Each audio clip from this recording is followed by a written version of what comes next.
Subscribe करें और bell दबाएं ताकि कोई खबर रह न जाए।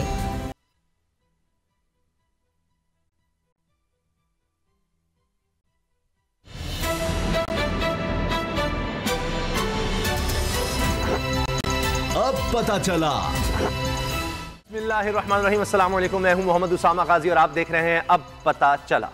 खबर यह है कि जो मोहब्बत पीडीएम में शुरू हुई वो अब अदावत में बदल चुकी है। ताने तिश्ने हैं, इल्जाम तराशियां हैं, बदएतिमादियां भी उरूज पर हैं। बड़े हलीफ अब हरीफ बनने को तैयार हैं और फिल वक्त मामलात सुलझते नहीं बल्कि उलझते दिखाई दे रहे हैं, क्योंकि सियासत में जज्बात नहीं मफादात को सामने रखकर फैसले किए जाते हैं। इसीलिए अब सेनेट में मिलकर इलेक्शन लड़ने वाले एक दूसरे के खिलाफ मैदान में उतरने की तैयारियों में हैं। पीपल्स पार्टी शेरी रहमान को सेनेट में कायदे हिज़्ब इख्तिलाफ बनाना चाहती है, जबकि नून लीग ने जो उम्मीदवार चुना पार्टी के जख्मों पर नमक छिड़कने के मुतरादिफ है। आजम नजीर तारड़ बेनजीर भुट्टो कत्ल केस में पुलिस अफसरान के वकील रहे और अब वो नून लीग की तरफ से सेनेट में कायदे हिज़्ब इख्तिलाफ के उम्मीदवार होंगे। नून लीग की तरफ से आजम नजीर तारड़ की नामजदगी क्या पीपल्स पार्टी के लिए यह पैगाम है कि जंग है तो फिर जंग ही सही। इस जंग का आगाज पीपल्स पार्टी के इस्तीफों से इनकार को करार दिया जा रहा है, जिसकी वजह कल पीडीएम में आसिफ जरदारी की खरी खरी बातें बनी। कल पीडीएम के इजलास के दौरान आसिफ जरदारी का बयान कैसे लीक हो गया? वाकिफाने हाल का दावा है कि यह कार खैर पीपल्स पार्टी ने खुद अंजाम दिया और इस लीक की वजह नून लीग मुशावरती इजलास की वीडियो लीक बनी, जिसमें नवाज शरीफ ना सिर्फ जरदारी पर शदीद तनकीद करते पाए गए बल्कि उन्होंने पीपल्स पार्टी पर एतबार ना करने के हमजा शहबाज के फैसले की भी हिमायत की। जराए कहते हैं जरदारी साहब ने यह वीडियो मौलाना फजलुर रहमान से भी शेयर की, इसीलिए आसिफ जरदारी ने इस बदएतिमादी पर ऐसा झटका दिया कि पीडीएम की इतनी बोस हो गई। और आज तो मौलाना फजलुर रहमान भी ये कहते हुए पाए गए हैं कि जो जेल नहीं जा सकता वो इस सियासत के रास्ते पर आए ही क्यों।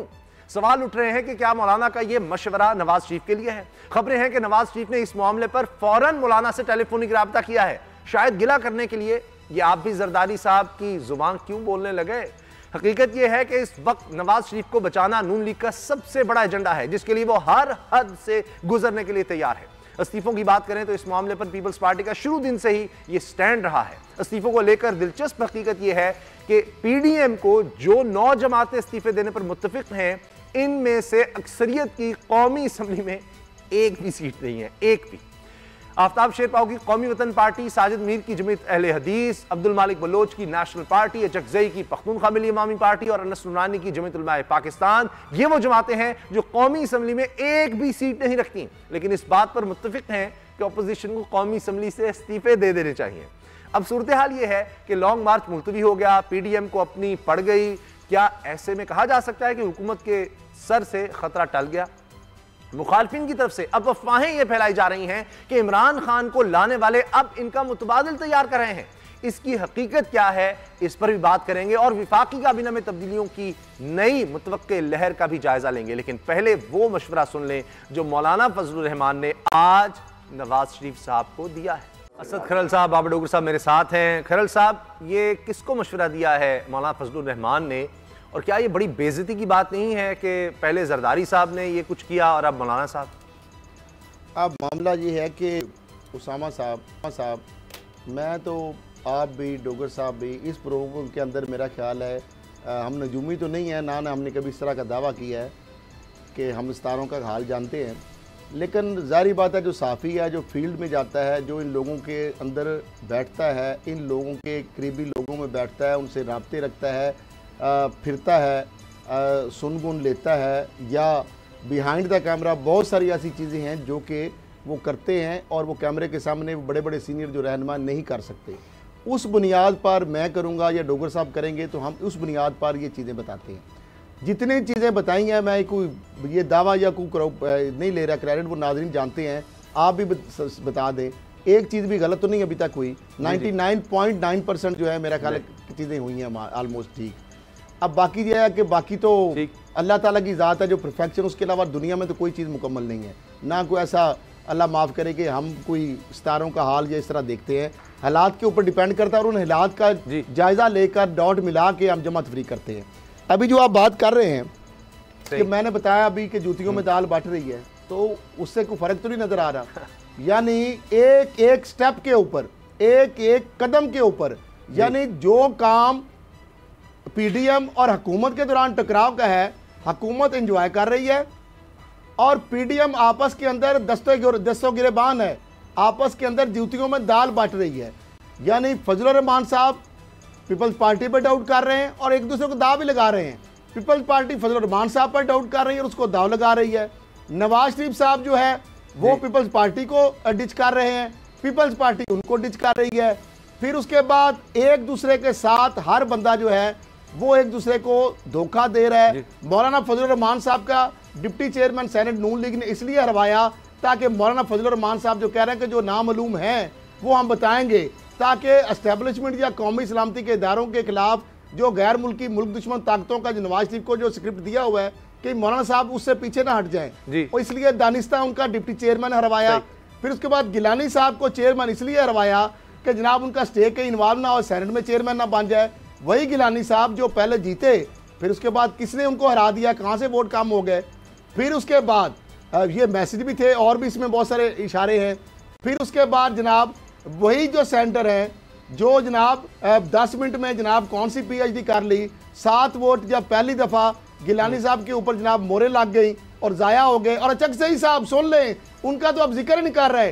कल अचक ज़ई साहब कर रहे हैं कि हमारे ऊपर डाउट किया पीपल्स पार्टी ने। महमूद खां अचक ज़ई साहब वो भी निकले हैं, उन्होंने भी चद्दर जो है खोल ली है, मौलाना साहब ने रुमाल खोल लिया है, वो मैदान में आ गए हैं क्योंकि जो भरते ही नहीं है, जितने मर्जी पैसे डालते जाए, जितने मर्जी आपको उनके ओहदे डालते जाए, ना चद्दर भरती है ना वो रुमाल भरता है। माशाल्लाह, मैं वो आप समझते हैं कि ओहदों के हिसाब से, पैसों के हिसाब से। अच्छा, अब मामला अचक ज़ई साहब कल क्या कह रहे थे, वो ये कह रहे थे पीडीएम ने हम पे डाउट किया और इधर उधर मोहरें खुद ही लगा दी। पहले भी आपको पता याद होगा उसामा साहब, जब बलूचिस्तान का इलेक्शन हुआ था तो अचक ज़ई साहब और फजलुर रहमान साहब आपस में भिड़ गए थे, ठीक है। ऊपर से नवाज शरीफ के साथ थे, इमरान खान के खिलाफ थे। लेकिन इन लोगों की हिपोक्रेसी देखें कि अपनी जात के लिए ये किसी को भी कुछ कर सकते हैं। तो जो ऐसे लोग हैं, ये भांत भांत की गैर फितरी तार जो मैं कह रहा था, अब इनसे ये तवक्को करे कि इनके लिए बंदा सड़कों पे आएगा। अवाम इतनी बेवकूफ नहीं है। नवाज शरीफ साहब वहां बैठ के अगर ये कहें कि जनाब सिस्टम को लपेटने के लिए असम्बलियों को या इस सिस्टम को रोल बैक, क्योंकि मसला पता है क्या, आप डोगर साहब बात मसला है कि सिर्फ वन लाइनर नवाज शरीफ साहब, मरियम साहबा का इस सिस्टम में कोई स्टेक नहीं है। वो चाहते हैं ये सिस्टम रोल बैक हो, इदारों के ऊपर जानबूझ के करके इमरान खान को सुप्रीम कोर्ट पे, इदारों पे, ताकि कोई ऐसा स्टेप हो, कोई ऐसा अग्रेसिव स्टेप लें जो कि वो नहीं लेंगे। आपकी ये ख्वाहिश पूरी नहीं होगी। ये 2023 तक यही सिस्टम चलेगा, उसके बाद भी जमहूरी सिस्टम चलेगा। अच्छा, वो ये चाहते हैं। जी जी, ठीक है, ठीक है। बाबर डोगर साहब से बात करते हैं। बाबर डोगर साहब, दो चीजें हैं, ये मौलाना साहब क्यों खिलाफ हो गए हैं नवाज शरीफ के, और वो ये तो लग रहा है एक कदम आगे चले गए हैं कि उन्होंने तो साफ साफ बुज़दिल कह दिया नवाज शरीफ को कि भाई जो जेल में नहीं जा सकता वो फिर सियासत में क्यों है, छोड़ दें सियासत, बाहर एंजॉय करें, आप फिर मजे करें। ये अब मौलाना साहब को क्या हो गया है, एक चीज ये, और दूसरा ये कि अब चलें आप हलीफ से हरीफ बन रहे हैं, इतनी तेजी से सफर होता है सियासत में क्या, कि यानी आजम नजीर तारड़े साहब आ गए हैं अगर, तो अब आज देखिए खबर यह है कि जी अवामी नेशनल पार्टी और मेंगल साहब ग्रुप ने कह दिया कि हम पीपल्स पार्टी के साथ हैं सेनेट के लिए। तो ये एक दिन 24 घंटे में इतनी तेजी नजर फिरती हैं। मरीम तो कह रही थी कि अब हम बहन भाई हैं, बिलावल अब हम कभी एक दूसरे को छोड़ेंगे नहीं, और एक दूसरे के जलसों में शरीक होते थे। मरीम तालियां बजाती थी, तीर चला, वो गाना जो चलता है इनका नगमा, उस पर वो मरीम इतनी खुश हो रही थी। तो ये क्या हो गया है उसामा साहब? सियासत है मफादात का नाम, फ़ायदे लेने का नाम, फ़ायदे हासिल करने का नाम। कोई हारने के लिए, नुकसान करवाने के लिए सियासत में नहीं आता, सियासत में फ़ायदे लेने के लिए आते हैं। ये सारी पॉलिटिकल पार्टी जो पीडीएम का इत्तेहाद बना था, हर पॉलिटिकल पार्टी अपने अपने दाव पर थी। शुरू दिन से हर पॉलिटिकल पार्टी अपने दाव पर थी। नून लीग अपने दाव पर थी, पीपल पार्टी अपने दाव पर थी, मौलाना फजलुर रहमान अपने दाव पर थे, मेंगल साहब अपने दाव पर थे। जितने भी इसमें पार्टीज हैं, हर कोई अपने अपना दाव लगा रहा था। नून लीग का ख्याल ये था कि जनाब हमने ये हुकूमत गिरानी है, इस हुकूमत को गिरेगी, कल इलेक्शन होंगे, पंजाब में हमारी अक्सरियत है, हम दोबारा जीत के आ जाएंगे और अगली हुकूमत हमारी बन जाएगी। पीपल पार्टी जो है उसको जरदारी साहब अंदर, उनकी बहन अंदर, सीएम सिंध जो है उनके खिलाफ मुकदमात, स्पीकर के खिलाफ मुकदमात, उनकी सारी कैबिनेट के खिलाफ मुकदमात, नैब उनके पीछे पड़ी हुई है, किसी से जान नहीं छूट रही, सिंध हुकूमत के मामला में पीटीआई की इंटरफेरेंस थी, कराची उनके हाथों में नहीं था। ये सारा सिनेरियो अगर आप देखिए 1 साल पहले का, आज सिंध में पीटीआई की इंटरफेरेंस आप देखें ना होने के बराबर है। जरदारी साहब के केसेस का कोई पूछ ही नहीं रहा, पता ही नहीं है, ना जरदारी साहब, ना फरियाल तालपुर साहब, ना स्पीकर सिंध असम्बली। मुराद अली शाह को ऐसे लग रहा था आज गिरफ्तार हुआ या कल गिरफ्तार हुआ, अब नैब उसको पूछ ही नहीं रही। तो उन्होंने जो मैक्सिमम हासिल करना था कर लिया। गिलानी को उन्होंने पंजाब में जहाँ पे उनके 7 सीटें थी या मरकज में जहाँ पे माइनॉरिटी थी वहाँ से पकड़कर सेनेटर बनाकर सेनेट के अंदर बिठा दिया, चेयरमैन सेनेट का इलेक्शन भी लड़वा दिया। हो सकता है कल वो चेयरमैन सेनेट बन भी जाएं। तो हर एक बंदा अपने अपने मफादात के लिए है। अब ये जो वीडियो टेप लीक हुई है, वीडियो लीक आई है सामने, इसमें नवाज शरीफ और जो है हमजा शहबाज वो बड़ा क्लियरली कह रहे हैं कि जरदारी पे ट्रस्ट नहीं किया जा सकता, जरदारी नाकाबिल एतबार है, वो किसी भी टाइम डिच कर सकता है। तो मियाँ साहब आप पर कौन इतबार कर रहा है? आपने भी हमेशा जब आपका मतलब निकल गया आपने भी डिच किया, तो जरदारी आप पे कौन सा फजलुर रहमान साहब क्यों नाराज हो गए अचानक? सर पहली बात तो ये है कि ये जो मियाँ साहब जो हैं, एक तरफ वो लंदन से बैठ कर पीडीएम को चलाने की कोशिश कर रहे हैं, दूसरी तरफ अपने ख़ानदान की मीटिंग में मुशावरत में वो ये कह रहे हैं कि जरदारी साहब जो है नाकाबिल एतबार है। ये जो वीडियो है ये जरदारी साहब तक पहुँच जाती है, जरदारी साहब अगले दिन उसका जवाब दे देते हैं और जवाब में वो बड़ी तल्ख हकीकतें बयान करते हैं। जरदारी ने जो भी बात की वो सारी हकीकतें थी, वो बड़ी अहम बातें थी। जरदारी साहब ने सिर्फ ये कहा कि मियाँ साहब या अगर तो आप चाह रहे हैं कि आपके एजेंडे पे पीडीएम चले, जिस तरह से आप चाह रहे हैं आप वहाँ से हुक्म सादिर करें और हम गुलामों की तरह आपके पीछे दौड़ते फिरें, ये नहीं हो सकता। आपने आना है, आए, गिरफ्तारी होनी देनी है तो हमारे साथ गिरफ्तारी दें। उसने तो कहा है कि इसमें हो सकती है, और गिरफ्तारी अगर हम गिरफ्तार होंगे, अगर जरदारी जेल में जाएगा, फलियार तालपुर जाएगी, तो मियाँ साहब आप भी तो जाए ना हमारे साथ। ये तो नहीं कि आप लंदन की सैरें करते फिरें, मजे लूटते फिरें। अब बात तो ठीक है, मौला मियाँ नवाज शरीफ साहब ये चाहते हैं कि मौलाना फजलुर रहमान के खिलाफ नैब केसेस खोल ले, कल वो गिरफ्तार हो जाए और मियाँ साहब लंदन में बैठ के मौजे करें, यशियाँ करें, तो ये तो पॉसिबल नहीं है। अब मौलाना फजलुर रहमान साहब जो है हुकूमत पर आ जाते हैं, एक चीज नजर आ गई, एक मिनट उसामा, आप बड़ी तनकीद करते हैं, गवर्नेंस पे बड़ी तनकीद करते हैं, लेकिन आप देखें कि अब एक दफा फिर ये खबरें गर्म हैं कि काबीना में फिर रद्दबदल होने वाली है और फिर कुछ चेहरों को इधर से उधर किया जाएगा, कुछ नए नाम सामने आ रहे हैं। क्या आपको लगता है कि हुकूमत कोई प्रेशर में है? क्योंकि मरियम साहबा ने एक ट्वीट किया है, एक ट्वीट के जवाब में उन्होंने कहा कि जी मैं तो बिल्कुल परेशान नहीं हूं जो कुछ हुआ है पीडीएम में, बल्कि ये तो परेशान तो होना चाहिए सेलेक्टर को, बल्कि सिलेक्टेड को, यानी इमरान खान को परेशान होना चाहिए कि उसका मुतबादिल जो है वो अब तैयार किया जा रहा है, सबको समझ आ गई क्या हो रहा है। नहीं, उन्होंने बिलावल पर चोट की है कि अब इस्टेब्लिशमेंट जो है वो बिलावल को तैयार कर रही है, इमरान खान की जगह इमरान खान को साइडलाइन करना है, बिलावल को लेकर आना है। उन्होंने इतना बड़ा इल्जाम लगा दिया है बिलावल भुट्टो जरदारी पर। अभी जो उनकी ट्वीट सामने आ रही है वो देखें आप, तो क्या वाकई इमरान खान सबको खतरा है जिसकी वजह से वो बार बार काबीना में रद्दोबदल कर रहे हैं?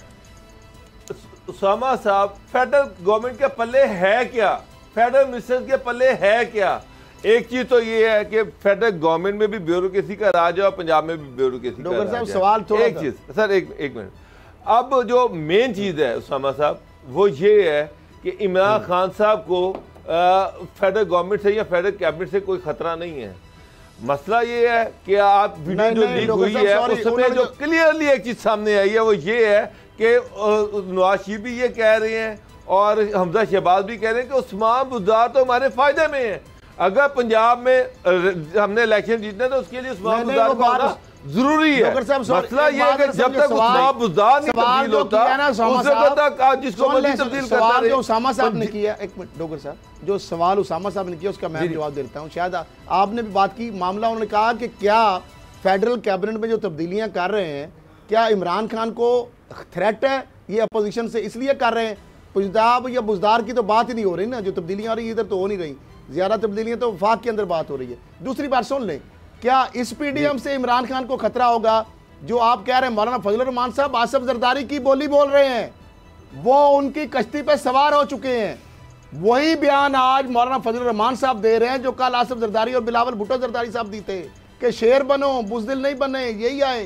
तो फजलुर रहमान साहब को तो दिन में तारे नजर आ गए, उनको तो लाइन आप बंद गली में वो नहीं जाएंगे। अगली सुन ले नाजरीन, पहली दफा मौलाना फजलुर रहमान साहब को भी लगता है कि वो कोई ऐसे चश्मा मिल गया है जो रात में तरक्की में भी देख सकता है। अब उनको बसीरत सियासी वापस आ गई है, अब उनको समझ आ गई है। वो कहते हैं ना मच्छी पत्थर चाट के खड़ी होती है। मामला ये है, ठहरती है, बात ये है कि उसामा साहब अब बात जरा समझ लें। ये जो कैबिनेट के अंदर तब्दीलियां हो रही हैं, तब्दीलियां क्या हो रही हैं कि एक मिनिस्टर है, फर्ज करो मैं एक बात करता हूँ, फर्जी बात कर लेते हैं, क्योंकि इमरान खान ने कर रही है कि गुलाम सरवर हैं जी, वो उसको हटा के एविएशन से उनको फूड सिक्योरिटी में फर्ज कर लगा दिया जाएगा। फिर उसके बाद अगर आप जो उमर अयूब साहब हैं, चूँकि एविएशन का उनका पायलट है, तजर्बा है, उनको अगर उधर लगा दिया जाएगा। फिर अगर शिबली फराद को हटा के तो वहाँ पे अगर फरदौस आशिक अवान साहिबा को या फैसल वाडा साहब को, मैं एक फ़र्ज कर रहा हूँ, या वहाँ पे एक और वो क्या उसको मेरे नाम जेन से निकल रहा है कि कंसिडरेशन जो है, और क्या उनका नाम मुझे अभी आ जाएगा। बात ये है बात ये है कि फेडरल कैबिनेट में जितनी नाम कंसिडरेशन में इससे कोई फायदा नहीं होना। असल चीज जो है वो है अवाम, महंगाई, बेरोजगारी। अगर आप इसमें कंट्रोल नहीं ना करेंगे, उसामा साहब सारे मिनिस्टर बदल दें, वो काबू नहीं होना। एक चीज मैं आपको बता दूं, और सबसे बड़ी जो चीज है ना, आप फेडरल सारी गवर्नमेंट रिशफल करके रखते हैं, कोई कोई कोई पूछने वाला नहीं। असल चीज ये पंजाब है आपका, असल चीज केपी के है। यहाँ पर जो गवर्नेंस है, जो एडमिनिस्ट्रेशन है, कल खान साहब आए हैं, यहाँ पर सारा कुछ अच्छा बड़ा खुश होके चले गए हैं। क्या ये रियलिटी है, क्या हकीकत है, क्या इससे चीजें बदल जाएंगी? असल चीज समझ ये है कि आपने गवर्नेंस और एडमिनिस्ट्रेशन बदलनी है, महंगाई पे काबू पाना है। ये इससे वोट नहीं मिलने, वो पीडीएम नहीं जलसा कर सकती, ना करे, उनका लॉन्ग मार्च खत्म हो गया, सब कुछ तबाह हो गया। खत्म, एक मिनट आपने बहुत बोल लिया सर, सब कुछ तबाह हो गया। वोट तो आम आदमी ने देना ना, जिसको रोज की बिजली महंगी हो रही है, पेट्रोल महंगा हो रहा है, गैस महंगी हो रही है, हर चीज की कीमत महंगी हो रही है, उसका क्या करेंगे? कल वोट लेने जाएंगे, किस मुंह से वोट लेने जाएंगे? कौन आपको वोट डालेगा? और ये 4 मिनिस्टर बदलने से आपकी चीजें ठीक नहीं हो जानी। असल चीज ये है कि जड़ से चीजों को ठीक करना पड़ना है। ब्यूरोक्रेसी आपके साथ नहीं खड़ी। अच्छा इमरान खान साहब, ब्यूरोक्रेसी आपके साथ आज भी नहीं खड़ी। आप उस्मान बुज़दार एक वीक सीएम है, आपको एक अच्छी एडमिनिस्ट्रेशन लानी पड़ेगी, अच्छे अफसर लाने पड़ेंगे, इसके बगैर आपके पास दूसरा कोई हल नहीं है। सही। अब ये बताएं असद खरल साहब के फिर काबीना में जो रद्दबदल है, अगर ये नहीं भी करते तो महंगाई थोड़ी कंट्रोल हो जानी है, बात सही है। और शेख रशीद साहब ने कहा है कि 3 साल गुजर गए, 2 साल रह गए, अब काम करना है। इमरान खान ने कह दिया काबीना साहब, और मेरा एक ही कंसर्न है, मैं उनसे 100% काबीना बदलने से फेडरल बदले, प्रोविंशियल बदले, कोई फर्क नहीं पड़ेगा। ना इससे को आवाम को फायदा, ना मुल्क को फायदा, ना पीटीआई को फायदा। इस पे तो कोई दूसरी राय नहीं है।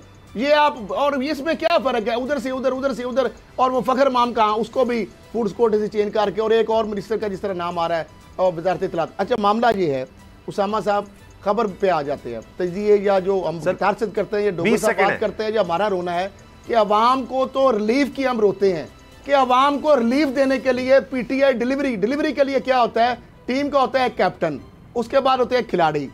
अब कैप्टन या नाड़ी हो तो खिलाड़ी भी साथ हो, 2 नंबर, और खिलाड़ी हो तजर्बाकार, सीनियर तजर्बाकार, और खिलाड़ी हो, और जो उनका कैप्टन है वो हो नाड़ी। चलो इमरान खान साहब को तो ठीक है, वो फेडरल मामला है पंजाब का, लेकिन वो तो जो बात इस पे है ना कि अब वो जो कैप्टन चूंकि चला रहे हैं सूबे को भी और मरकज को भी, और उनको जो इस तरह का भी है उनके लिए काबिल कबूल है। अगली बात, छुपा रुस्तम वो कहते बहुत काम कर रहे हैं, ऐसे ही बंदा उनको चाहिए, वो तो बदलेगा नहीं, क्लियर होगी बात। आगे फेडरल जो कैबिनेट है वो बदल जाएगी, उससे आप देख लेंगे क्या दूध शायद किनारे। आगे छोटा सा आगे आ गया मसला पंजाब के लिए, या डोगर साहब जो कंसर्न है ब्यूरोक्रेसी, जिसको मैं कहता हूँ जो भी बनी हुई है ब्यूरोक्रेसी की बजाय, पंजाब के अंदर आपको बड़ी खबर दे रहा हूँ, पंजाब के अंदर बड़ी तब्दीलियां फिर हो रही हैं। बुज़दार साहब के हवाले से मत सवाल कर दें कि बड़ी तब्दीलियों से क्या मुराद है। इंतजामी हवाले से, पुलिस के हवाले से चीफ सेक्रेटरी भी जा सकते हैं, कमिश्नर भी, कुछ महकमों के सेक्रेटरी भी, और मुख्तलिफ जो कंपनीज हैं, या जो शहबाज शरीफ ने बनाई थी, या जिस तरह और कोई एमडी इधर उधर के जो बड़े बड़े शोबे, जो बड़े बड़े लुक्रेटिव जो पोस्ट है ना जी, वहां पे रद्दोबदल होगी। और इससे उसामा साहब यकीनन आपको पता है फिर पंजाब के अंदर आपको पता है ऐसी रिफॉर्म्स आएंगी, जी जी, बहुत सारी डिलीवरी होगी। डॉक्टर साहब बताएं, आप खुश हैं? फिर बताएं, अब तब्दीलियां तो हो रही हैं, मुझे बताएं आप खुश हैं? अच्छा चले, ये अब एक खुशखबरी तो हमें सुनाने देना। ब्रेक लेते हैं, ब्रेक के बाद एक खुशखबरी सुनाएंगे कि आखिर गरीबों को घर मिलना शुरू हो गए हैं, इसकी बात करेंगे। और इलेक्शन कमीशन के खिलाफ अब सुप्रीम जुडिशियल काउंसिल जाने का हुकूमत ने फैसला कर लिया है। ब्रेक के बाद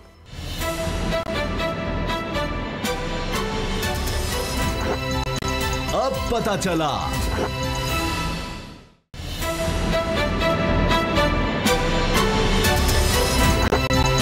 अब पता चला। हुकूमत के लिए पीडीएम का खतरा टला तो हुकूमत ने एक और खतरा मोल ले लिया है और इमरान खान साहब ने कहा है जी इंतखाबी इस्लाहात कर छोड़नी है और इसके लिए लग रहा है कि फवाद चौधरी साहब को टास्क दिया है कि किसी तरह से अपोजिशन को साथ मिलाया जाए। लेकिन टकराव जो किया है वो किया है इलेक्शन कमीशन ऑफ पाकिस्तान के साथ। आईनी इदारा है, बड़ा बाइख्तियार है और इसमें जिस तरह से कहा है हुकूमत ने और पूरी एक टीम सामने आ गई और कहा कि जी इस्तीफा दे दें और कोई एक मेंबर नहीं, सब चीफ इलेक्शन कमिश्नर समेत सारे जाएं और वरना अब यह कहा गया है कि जी हम अदालत भी जाएंगे। अब जराए बता रहे हैं कि कानूनी टीम ने इस पर तैयारी शुरू कर दी है कि सुप्रीम जुडिशियल काउंसिल जाना है। पहले काजी फाइसा साहब का मामला लेकर गए थे, अब ये इलेक्शन कमीशन का मामला ले जाने की तैयारी हो रही है। क्या ग्राउंड्स होंगी, क्या इस पर कुछ किया जा सकता है? बाबर डोगर साहब, आपको क्या लग रहा है, ये हुकूमत ने अपने पांव पर कुल्हाड़ी मारने का क्यों सोच लिया है कि अच्छा जी चलो पीडीएम टूट का शिकार हुई है तो अब लॉन्ग मार्च का खतरा टला है? अगरचे मौलाना फजलुर रहमान साहब ने अब भी कहा है कि जी लॉन्ग मार्च की तैयारी जारी रखें, तो अब इलेक्शन कमीशन से ये मसला खड़ा कर दिया है। ये तो हुकूमत को लेने के देने पड़ सकते हैं। इलेक्शन कमीशन में बड़े खतरनाक केसेस हैं हुकूमत के खिलाफ। उसामा साहब, इशू ये है कि रेफरेंस किस बुनियाद पर दायर किया जाएगा? कौन सा बहुत बड़ा मिसकंडक्ट किया है इलेक्शन कमीशन ऑफ पाकिस्तान ने? कौन सा आईनी बहरान पैदा किया है जिसकी वजह से ये उसके खिलाफ सुप्रीम कोर्ट में चले जाएंगे? जाहिर बात है कि नहीं करा सका। उसामा साहब, ये तो चीज़ें होती रहती हैं, ये तो आम चीज़ें हैं। बाकी डस्का में ठीक है, उन्होंने जो एक्शन लिए उसको सुप्रीम कोर्ट अप्रिशिएट कर रही है। अब जो इलेक्शन कमीशन में जो कुछ हुआ, जो सेनेट के इलेक्शन में हुआ, चले उसमें जो चेयरमैन सेनेट का इलेक्शन था वो तो सेनेट ने खुद करवाया, वो भी सुप्रीम कोर्ट में जा रहा है। और उसके बाद वो तो गवर्नमेंट के अंडर था ना, वो तो जो था वो सेनेट ने खुद करवाया। उसके बाद जो सेनेट का इलेक्शन था, ठीक है उसमें मिसकंडक्ट हुआ होगा, लेकिन वो इतना सीरियस था क्या कि उसकी बुनियाद पर आप खुद इस पर इतना ज्यादा बात करते हैं और आपने कहा कि यहाँ करप्शन होती है और आप कह रहे हैं इतनी आसानी से होता है तो होता रहेगा। अगर कोई 20 लाख 15 लाख लिख कर देता है, झूठ बोलता है, दगा देता है कि जनाब 15-20 लाख में 30 लाख में इलेक्शन लड़ा और वो 20-25 करोड़ रुपए लगाता है तो होता रहेगा। 5-10 करोड़ में हमारे सेनेटर बिकते रहेंगे, हमारे MP MNA बिकते रहेंगे, ये होता रहेगा। आप इतनी आसानी से कह रहे हैं तो चलता है। सुप्रीम जुडिशियल काउंसिल में जब प्रोसीडिंग चलेंगी तो वहां पर बहुत कुछ डिस्कस होगा, खाली यही डिस्कस नहीं होगा। वहाँ पर सरकारी वकील भी आएंगे, वहाँ पर अपोजिशन के वकील भी आएंगे, वहाँ ये भी डिस्कस होगा कि 70 करोड़ रुपए की टिकट जो है वो गवर्नमेंट ऑफर करती रही। वो लोग जिनको इस बुनियाद पर टिकट नहीं दिया गया कि वो उस पर इल्जामात हैं, बाद में वो 70 करोड़ रुपए डाल के वो PTI ज्वाइन कर गया। इस सभा में फिर सारे नंगे हो जाएंगे, फिर खाली इलेक्शन कमीशन नहीं होगा। ये भी चीज मैं आपको बता दूं। ठीक है, गिलानी साहब भी आएंगे, नून लीग भी आएगी, मरियम की स्टेटमेंट भी आएगी, गवर्नमेंट भी इसमें आएगी। ये सारी चीजें जो हैं ये सारी वहां पर डिस्कस होंगी, पहली बात। दूसरी बात ये कि इलेक्शन कमीशन पे क्या चार्ज लगेगा? उन्होंने पैसे खाए, किस चीज पे आप इलेक्शन कमीशन को चेंज कर रहे हैं? एक चीज। दूसरी चीज जो डिस्कस होगी वो ये होगी कि पोलिटिकल पार्टीज की फंड वाला इशू है, ये आया हुआ है, ये चीज़ भी डिस्कस हो जाएगी। तो मुझे लग रहा है कि एक नया गंद पड़ेगा और वो इतना गंद होगा शायद वो संभाला ना जा सके। अल्टीमेटली सुप्रीम कोर्ट ने, सुप्रीम जुडिशियल काउंसिल ने फैसला करना है एविडेंसेस की बुनियाद पर। मुझे नहीं पता, मुझे नहीं लग रहा कि गवर्नमेंट के पास इतने कंक्रीट और इतने ठोस किस्म के एविडेंसेस हैं चीफ इलेक्शन कमिश्नर पर कि वो मिसकंडक्ट जो है वो साबित कर दें और इसको रिमूव कर दिया जाए। अगर इस तरह से चीफ इलेक्शन कमिश्नर रिमूव होते रहे तो फिर तो कल किसी को भी उठा के चेंज कर दिया जाएगा। इतने बड़े आईनी ओहदे हैं जिसके लिए इतनी डेलीब्रेशंस होती हैं, जिसके लिए पूरा प्राइम मिनिस्टर और अपोजिशन लीडर जो है बैठ के आपस में कंसल्टेशन करके कंसेंसस के साथ जो नाम फाइनल होता है उसको अगर इतने आराम से अगर ये उड़ना शुरू हो जाए तो कल फिर कोई भी आईनी ओहदा महफूज नहीं रहेगा। काजी फायद ईसा वाला जो केस है वो अभी सामने है आपके, उसमें जो कुछ हुआ उसके बाद अगर गवर्नमेंट एक नया पंगा लेती तो मेरा ख्याल है कि ये गवर्नमेंट के हक में नहीं जाएगा, उल्टा इसके गले में पड़ जाएगा। अच्छा असद खलल साहब, फिर क्यों ये बेवकूफ़ी कर रही है हुकूमत कि उल्टा लेने के देने पड़ जाएंगे, कोई मिसकंडक्ट हो? क्योंकि अगर आपने किसी को हटाना है, वही क्राइटेरिया जो किसी आला अदलिया के जज का है, कोई मिसकंडक्ट करे, आप कह देंगे जी आइन का आर्टिकल है जी 218, उस पर ये फ्री एंड फेयर इलेक्शन नहीं करवा सके। भाई उन्होंने कोई मिसकंडक्ट किया, कोई जानबूझकर ऐसा किया, किसी को कोई फेवर दी अनड्यू, क्या किया? अच्छा। तो जब ये नहीं हो सकेगा तो ये अगले इलेक्शन भी इसी इलेक्शन कमीशन ने कराने हैं, वो तो हुकूमत के खिलाफ हो जाएगा, इनको फंडिंग में नाहल हो सकते हैं, फैसल वाडा साहब वाला मामला, दीगर मामला। आप समझ आ गए? आप ठीक है, ये बिल्कुल ठीक है, आपने बड़ी जबरदस्त बात की। आप बैल मुझे मार भी है और डोगर साहब कह रहे हैं गंद पड़ेगा। माजरत के साथ मेरी ओपिनियन जो आपसे बिल्कुल डिफरेंट है, ये गंद पड़ेगा नहीं, ये पहली दफा गंद साफ होगा पाकिस्तान की तारीख में। ये पहली दफा आईनी ओहदों पर जो बड़े बड़े लोग बैठे हैं, जो ऑनरेबल सीटों पर बैठे हैं, कैसे? सुन लें, अब मेरा सवाल अगर जवाब एक एक करके सुन लें। नंबर एक, क्या जितना सेनेट के जो इलेक्शन के हवाले से जो सेंटर ने जब या एमपी जो खरीदे गए एमएनए या सेंटर जिस तरह बिके, वीडियो आई लेने देने वाले मान रहे हैं, क्या सेनेट का या इलेक्शन कमीशन का ज़ाब्ता कहता है अखराजात के हवाले से कि इलेक्शन के क्या अखराजात वो उतने ही हुए? ये बिल्कुल सही है, ये साबित करेगा इलेक्शन कमीशन ऑफ पाकिस्तान कि उससे ज़्यादा अखराजात नहीं हुए। जो पैसे लेने देने की बातें हो रही हैं, ये सारी चीज़ें इलेक्शन कमीशन कहेगा बिल्कुल सब झूठ हो गया। उसके बाद इलेक्शन कमीशन ऑफ पाकिस्तान जो है वो 218(3) के हवाले से सुप्रीम कोर्ट ने भी कहा कि आपने ऐसा मैकेनिज्म बनाना है कि इसको रोक सके, corruption, corrupt practice, fair, free और जो सारा फेयरली हो और जो ऑनेस्टली हो। मुझे ये बताएं, ये सारी चीज़ें इसमें हो गई हैं, ये इन लेटर एंड स्पिरिट हो गया है, ये सारी चीज़ों के ऊपर इसने इंप्लीमेंट कर दिया है। ये जो मुकद्दस सीटें होती हैं, ऑनरेबल सीटें होती हैं, अगर आज आप इतना कुछ मैसिव करप्शन, 2 नंबरी करप्ट प्रैक्टिस और सारी दुनिया ने देखा, सुप्रीम कोर्ट ने ऑब्जर्व किया, वहां पे बातें हुई, श्रीनगर के दौरान बोरियों के मुंह अटॉर्नी जनरल कह रहा था, सुप्रीम कोर्ट कह रहे थे, जज साहबान कह रहे थे, दस्का के अंदर 3 घंटों के अंदर एक्शन हो गया, 23 की बजाय सारा कर दिया, अच्छा किया, मैं उस पर नहीं कह रहा। डोगर साहब कह रहे हैं फॉरेन फंडिंग, बिल्कुल जिसने गलत किया उसके खिलाफ एक्शन होना चाहिए। डोगर साहब कह रहे हैं फैसल वाडा, उसके खिलाफ है, वो एक्शन हो, कानून की अमलदारी होनी चाहिए। अगर पीटीआई ने फंडिंग में गलत किया है, उनको इबरत का निशान बनाए। नून लीग और जो पीपल्स पार्टी की फंडिंग है उसके भी कार्ड मांगे जाए, जिस तरह 43,000 पीटीआई ने दिए पाकिस्तानियों के कार्ड, पीपल्स पार्टी और नून लीग कार्ड दे। 70 करोड़ की जो डोगर साहब बात कर रहे हैं, क्या इसका एविडेंस है कि 70 करोड़ रुपया अब्दुल कादर जो है उससे किसने लिया, उसने किसको दिया? अगर वो भी है तो इलेक्शन कमीशन भी तो मुल्ज़म है ना। इलेक्शन कमीशन जो है उसकी आंखों पे पट्टी बंधी हुई है, इसको मिसकंडक्ट नहीं कहेंगे तो फिर इसके बाद वो कहते हैं ऐसा चीफ इलेक्शन कमिश्नर। अगर ये सारी चीजें उसके सामने हो रही हैं, मैं नहीं कह रहा, सुप्रीम कोर्ट के सामने आया, वीडियोज आई, लेने और देने वालों ने माना, वीडियो के कंटेंट के ऊपर किसी ने बात नहीं की। मैं कहता हूं अगर मेरा बात चले और आइन और कानून जो कहता है ऐसे बंदे को उल्टा लटका के, जो इतनी मिस वायलेशन उसके नीचे हों, उल्टा लटका के, और ये है गैर इंसानी बात। लेकिन एक मैं छोटी मिसाल दूं, एक मुल्क था, मैं छोटा सा वाकया, उसके अंदर पता है क्या करते थे, जो काजी होता था ना, काजी उल कज़ा, जस्टिस या ऑनरेबल जज, वो जब करप्शन या बदनवानी या मिसकंडक्ट का मुर्तकब होता था ना, उस जिंदा की खाल उतारी जाती थी, खाल उतार के उसकी एक कुर्सी बनाई जाती थी, उस कुर्सी के ऊपर उसके बेटे को बिठाया जाता था ताकि उसको शिद्दत और हिद्दत का एहसास रहे।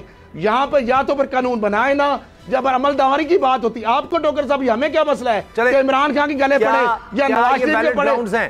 क्या बैलेट ग्राउंड, अगर ये बैलेट ग्राउंड नहीं है, अगर ये बैलेट ग्राउंड नहीं है, सुन ले, अगर ये बैलेट ग्राउंड नहीं है ना, मगर तो मैंने आपको खबर पहले दे रही थी कि सुप्रीम जुडिशल काउंसिल में हुकूमत जा रही है, दी थी खबर, मैंने कहा मिसकंडक्ट के मुर्तकब हुए हैं, ठीक दी थी खबर, डोगर साहब भी कहते रहे हैं। और अगर इसके बाद हम के सारे इदारे बंद कर लें तो फिर ये इदारा बंद कर दें, फिर ये इदारा बंद कर दें, ऐसा इदारा जो है ना उसको बंद कर देना चाहिए, अरबों रुपए के टैक्स पेयर की बजाय। और कुछ सिस्टम बैलेट ग्राउंड्स हैं।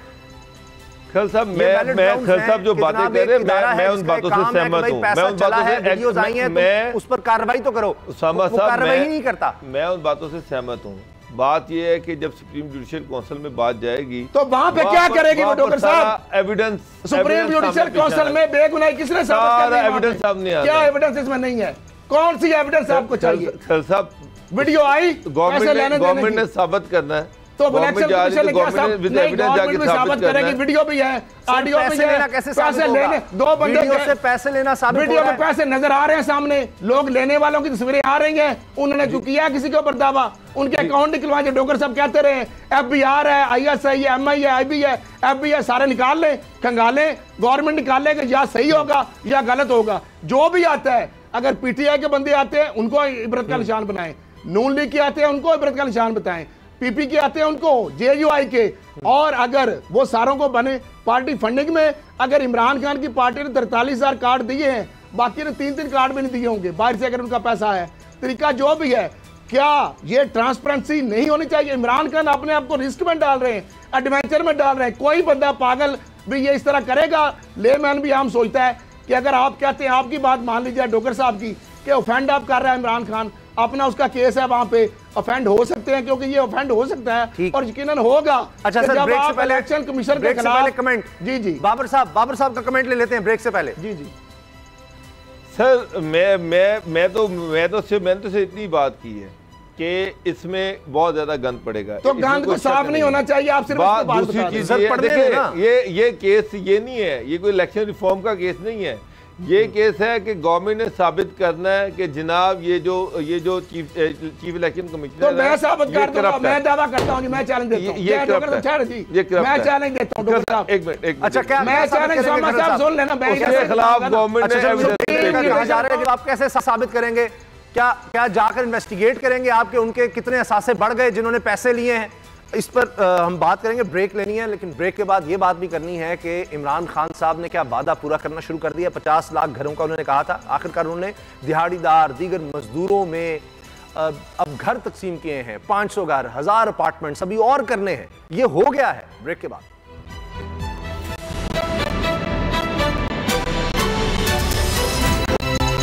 अब पता चला।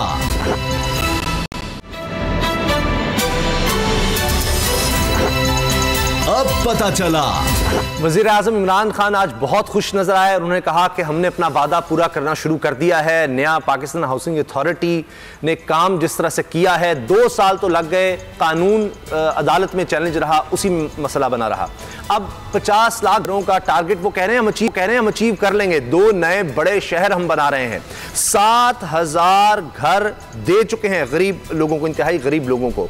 तो बाबर डॉक्टर साहब, ये तो तब्दीली है, फिर ये तो बहुत बड़ी अचीवमेंट है जिस तरफ बढ़ रहे हैं। अगले 2 साल में आप देखिए ना, आप कहेंगे कि जनाब 50 ओवर का अगर खेला है, 5 साल को अगर 50 ओवर कहें तो 30 ओवर अगर हो भी गए हैं, तो आप ये नहीं कह सकते 20 ओवरों में मैच जीता जा सकता है। जो घर कंस्ट्रक्शन में के मराहिल में है, आगे जाकर अगर लाखों खानदानों को मिल जाते हैं, तो लाख खानदान का मतलब है 5-10 लाख आदमियों को रिहाइश दे देना। तो ये कोई छोटी बात नहीं है, पाकिस्तान में कभी ऐसा नहीं हुआ।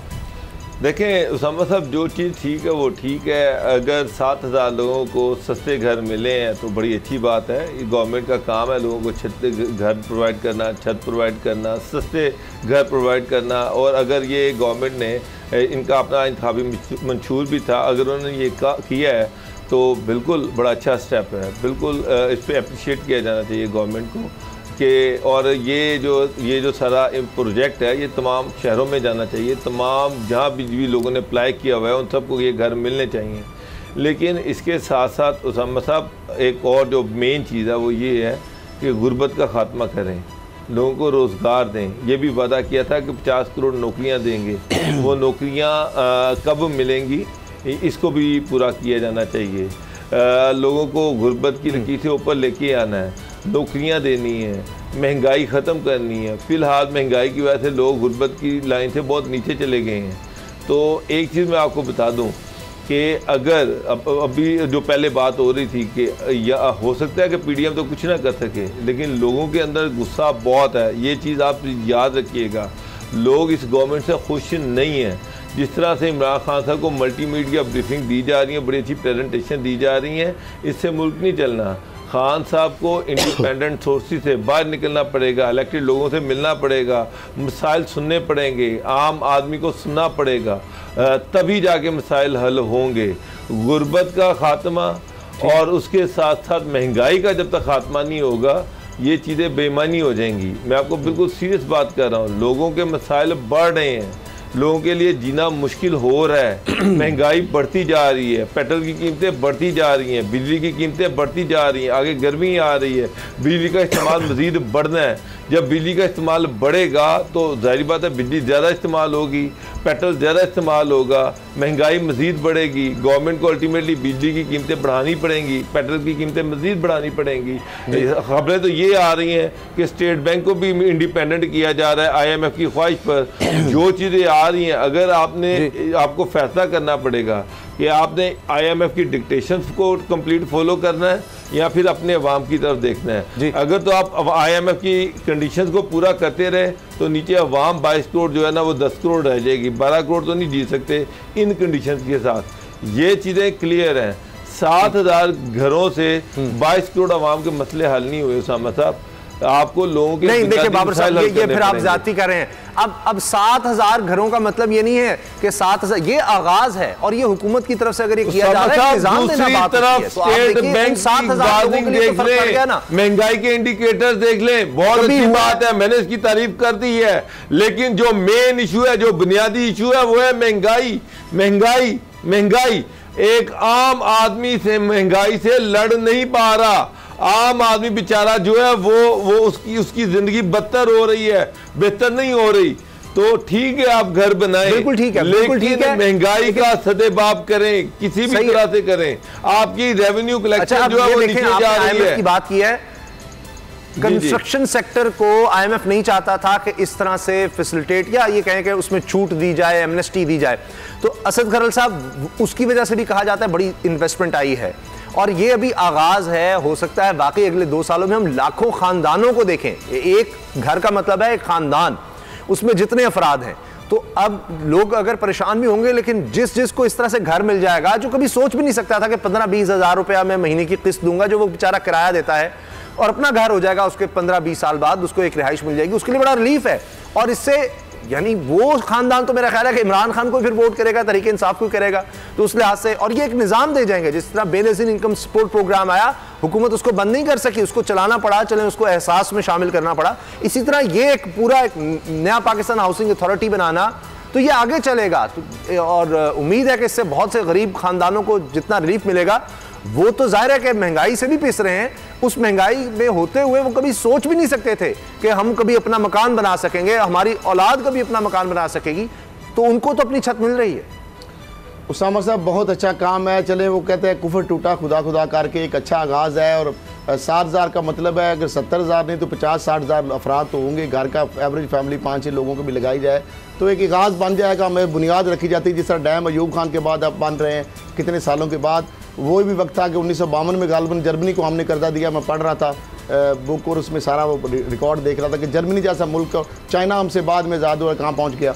उसामा साहब मामला है, मैंने आपने और मैंने एक बड़ा चैलेंज दिया और यही है कि ये हम बात जो मैं यहाँ पे एक नेशनल एक रिस्पॉन्सिबिलिटी के तौर पर एक मीडिया चैनल पे बात हम कर रहे हैं ना, तो जब आपने टीज़र दिया तो फिर मैं उस बात को, मेरा ख्याल है बात करनी चाहिए उस टॉपिक पे भी। अगर आप इजाज़त दें तो मैं वो करूँ। जी उसामा साहब। जी मुख्तसर कर लेंगे। चले मैं मुख्तसर डोगर साहब से बात कर लें, क्योंकि मैं टाइम जितना है 2-3 तो मिनट लग ही जाएंगे जी, 1 मिनट लग जाएगा या अगर कहते हैं तो मैं नहीं करता। चले क्योंकि मैंने एक बड़क लगाई है। करें मुकम्मल करें बात। अच्छा, बात ये है कि उसामा साहब मैंने एक चैलेंज दिया है, ऑफर पेश किया है और मुतालबा किया है, और ये मैं अब बराह रास्त मुखातब हूँ वज़ीर आज़म पाकिस्तान जनाब इमरान खान साहब से। और उनको मैं याद दिला रहा हूँ कि जब पनामा केस था और बनी गाला में, और मैं यही बात है कि मेरा अपना एक अपने साथ इन प्रिंसिपल मेरा है कि मैं जब तक प्राइम मिनिस्टर वो है मैं शायद उनके पास है, वैसे अगर बुलाते हैं जाता हूँ, लेकिन मैं मिलने नहीं जाऊँगा एक जर्नलिस्ट को, और मैं उससे भी अवॉइड ही करूँगा, क्योंकि जर्नलिस्ट का यही काम है कि इक़्तिदार के ईवानों से उसको दूर रहना चाहिए। मेरी उनके कोई मुखासमत नहीं है।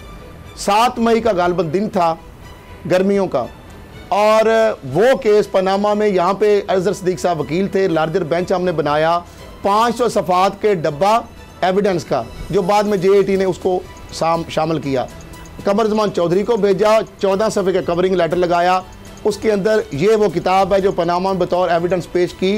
इमरान खान साहब ने मुझसे रिक्वेस्ट की और नईम बुखारी साहब सीनियर लायर हैं, उन्होंने एक्सपेक्ट की। तो मैंने ये नहीं अलाउ किया था या मैंने उनको नहीं चाहता था कि मेरी किताब मैं कोई टैग करूं, लेकिन उन्होंने कहा आप मुल्क के और कौम के वसी तरह मुफाद के खिलाफ कि एक ही चीज़ है कि मनी ट्रेल इस किताब के अंदर है जो 62 पेजेस हैं आपके। इसके अंदर ईच एंड एवरीथिंग आपने ये अगर कहें मैं दिखा भी देता हूँ थोड़ा सा इसके अंदर कि जिसमें आपने 12 अगस्त 1998 और 13 अगस्त 1998 को लंदन की लैंड रजिस्ट्रियों से ये आपने निकाल के लाए, वो लगे हुए हैं। और फिर जिसके अंदर आपने इनके टैक्स की डिटेल दिखाई, काजी फैमिली लूट मार की एक एक चीज़ दिखाई और ये भी बताया कि मोटरवे प्रोजेक्ट में कितनी किकबैक्स ली, पहले कितना था और वो किस तरह बाहर पैसा किया। एक एक अकाउंट उनके वोचर बैंकों के दिखाएं जरा प्रोड्यूसर साहब, उनके वोचर दिखाए बैंकों के कि कहाँ से किस मिल से कितने पैसे निकाले, क्लोज अप करें जरा, और कहाँ फिर जाके उसको दिखाएं। कोई बात नहीं, इतनी बारी तस्वीर ना भी है, लोगों को थोड़ी नजर आ जाए कि हम ऐसे चीज़ दिखा नहीं रहे। ये वोचर है उनके कि किस मेल से कितना पैसा लिया। फिर उसके बाद मैं आगे दिखा रहा हूँ जी, ये देखें नाजरीन, ये देखें ज़रा। फिर उसके बाद बहुत सारी चीज़ें हैं जी, ये उसमें पूरे डायग्राम बनाए कि कहाँ से निकली चीज़ और कहाँ पे गई, और यहाँ से पैसा निकाल के 83 जो मेंबर ऑफ शरीफ फैमिली है ये 1945 से दिखाएं जी, अरबपति दादा की पोती, ये सारी चीज़ें जो आ रही ये इसमें दिखाया हमने पूरा।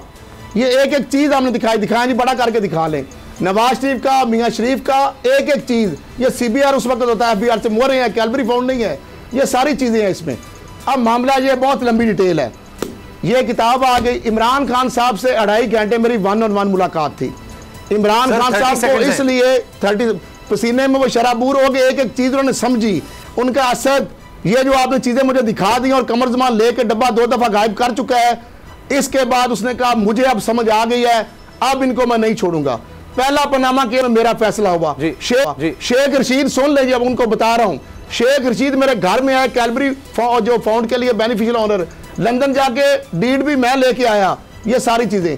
अब मैं ये इस क्लोजिंग का सुन ले, मैं ये जो बात कर रहा हूं उनको पता, इसलिए कि इमरान खान साहब अगर आप चाहते हैं कि मिसकंडक्ट का रेफरेंस बनाएं और उनके खिलाफ एक्शन हो, प्रूफ आपको चाहिए, आप मुझे बुला लें, मैं हाजिर हूं मुल्क कौम की। और चीफ जस्टिस ऑफ पाकिस्तान से भी 2012 से लेकर अब तक मुझे नहीं। बिल्कुल ठीक है असद खलील साहब, पहले भी इस तरह के डॉक्यूमेंट्स आप कई पेश कर चुके हैं और उन पर बड़ी कार्रवाइयां भी हुई हैं। प्रोग्राम देखने का बहुत बहुत शुक्रिया, दुआ में याद रखिएगा, इजाजत दीजिए, अल्लाह हाफिज।